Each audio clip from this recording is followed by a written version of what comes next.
विस्मय से, तन्मयता से पूछा है, ये कनु तेरा है कौन? पूछ तो। बार बार मुझसे मेरी सखियों ने व्यंग्य से, कटाक्ष से, कुटिल संकेत से पूछा है, कनु तेरा कौन है रे?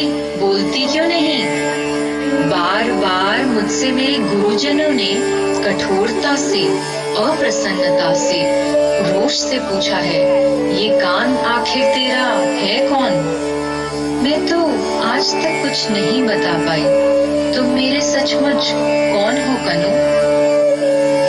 अक्सर जब तुमने माला गूंथने के लिए कंटीली झाड़ों में चढ़ चढ़कर मेरे लिए श्वेत रत्नारे करौंदे तोड़कर मेरे आंचल में डाल दिए हैं, तो मैंने अत्यंत सहज प्रीति से गर्दन झटकाकर वेणी झुलाते हुए कहा है, कनु ही मेरा एकमात्र अंतरंग सखा है।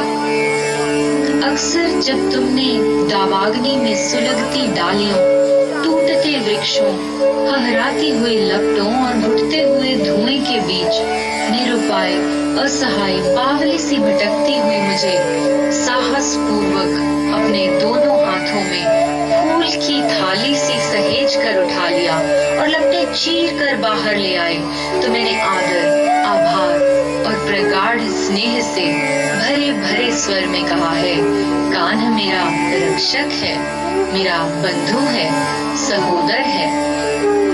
अक्सर जब तुमने वंशी बजाकर मुझे बुलाया है और मैं मोहित मृगी सी भागती चली आई हूँ और तुमने मुझे अपनी बाहों में कस लिया है, तो मैंने डूब कर कहा है, कनु मेरा लक्ष्य है, मेरा आराध्य, मेरा गंतव्य।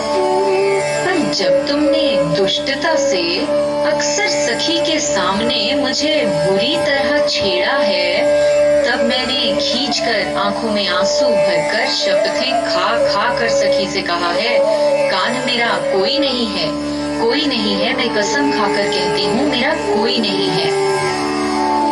पर दूसरे ही क्षण जब घनघोर बादल उमड़ आए हैं और बिजली तड़पने लगी है और घनी वर्षा होने लगी है और सारे वन पर धुंधला कर छिप गए हैं, तो मैंने अपने आंचल में तुम्हें दुबका लिया है, तुम्हें सहारा दे देकर अपनी बाहों में घेर गांव की सीमा तक तुम्हें ले आई हूँ। और सच बताऊं तुझे कनु सांवरे, उस समय मैं बिल्कुल भूल गई हूँ कि मैं कितनी छोटी हूँ और तुम वही कान्हा हो जो सारे वृंदावन को जल प्रलय से बचाने की सामर्थ्य रखते हो। और मुझे केवल यही लगा है कि तुम एक छोटे से शिशु हो, असहाय, वर्षा में भीग भीग कर मेरे आंचल में दुबके हुए।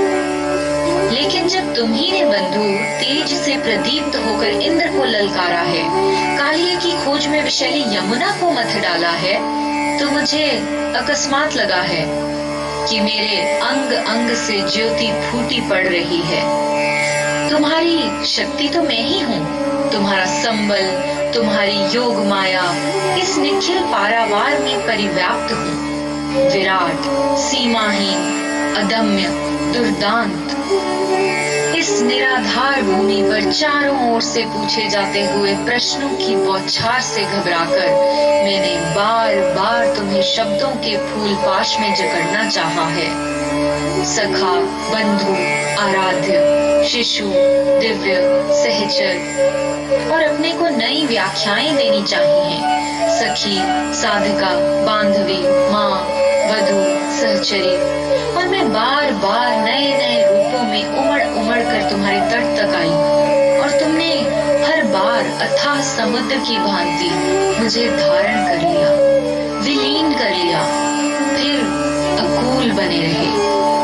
मेरे सांवले समुद्र, तुम आखिर हो मेरे कौन?